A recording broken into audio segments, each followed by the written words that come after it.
I bought two watches from British micro brand Geckota, and here's what I thought of them. Now, Geckota, also known as WatchGecko, is a British brand in the UK that started selling straps and watches of some smaller brands on its website. Over the years, it became well known for its customer service and value for money, and then I realised that they actually sold their own watches under the name Geckota. Well, I just had to buy a few. Now, just to be clear, one watch you can still buy, and I'll link to it on the Geckota website below, and the other one you can't anymore unless you are willing to shop around on eBay. I'll start off with the one that is available, this little beauty of a dive watch. So both are from the Sea Hunter series, and I've seen a few videos online regarding them, but I'm going to do my best to tell you my thoughts on them below.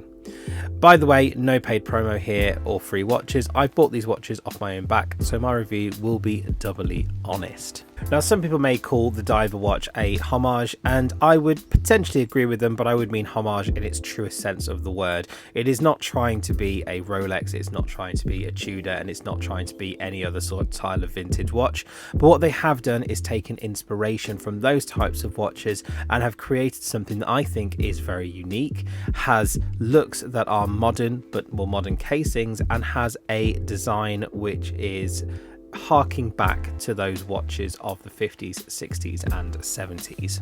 So first off, we have this Sea Hunter dive watch. I chose the jade green bezel, but you can have a nice looking blue that kind of reminds me of the Black Bay, and an all black bezel, a Pepsi style bezel, and a few stainless steel options.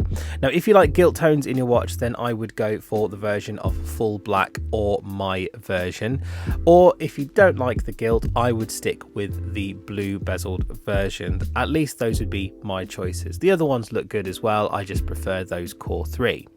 So we have a 40mm in diameter, a super compact 47 lug to lug, 20mm lug width, and a thickness of 13.5mm, which includes a closed case back, so it doesn't actually feel that thick on the wrist. In addition, you have a curved edge sapphire crystal with AR coating, a nice integrated date wheel at the 3 o'clock, a 316L stainless steel construction, and a nice mixture of polishing and brushing, and 120 click unidirectional bezel with no backplay or bounce, 200 meters of water resistance, and a screw down crown. Not bad for £499. Powering this bad boy is the high precision PT5000 movement, which has been seen as very good since it's released a couple of years ago. Now, you can buy this one on Jubilee style bracelet with screw pins and solid end links and a milled clasps, but it only has 2 holes of micro adjust. More on that later. Secondly, we have the Sea Hunter Slimline, essentially a slightly thinner bezel-less version of this watch. However, there are some differences, and although they are out of stock and you cannot get them anymore, I will rattle out the specs for you now.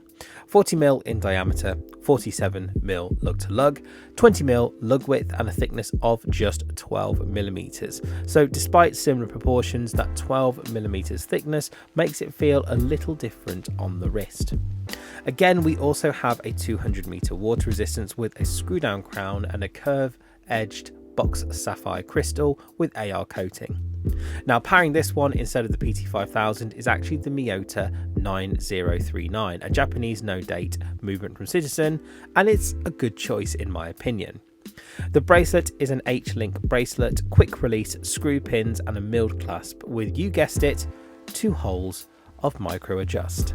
So now, going back to the full dive watch, I have a few thoughts. Firstly, this watch is very well built and looks the bee's knees on the wrist and off the wrist. I like the design, and I like that it pays homage to the retro divers of the past, but has a unique design language that is updated for the modern day. If I was to describe this watch, I wouldn't go with tool watch. I'd probably go with a watch that is fully capable of that, but more of a desk diver. I would say this is a well-made, sturdy-looking desk diver at that, which wears more like a 38 or 39mm watch, not the 40mm that it claims to be, which is good if you have smaller wrists.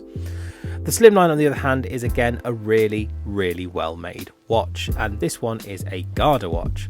I've got the teal blue version with the sunburst effect, and that seems to transition from a sort of teal blue to a dark blue, almost black colour, and I absolutely love the dial. It wears sweetly on the wrist, and I think this watch offers some really great presence despite its lack of size, and when taking into account that dial, it is absolutely gorgeous. And literally that was the reason why I bought this watch, was the dial. It was nothing else but the dial itself.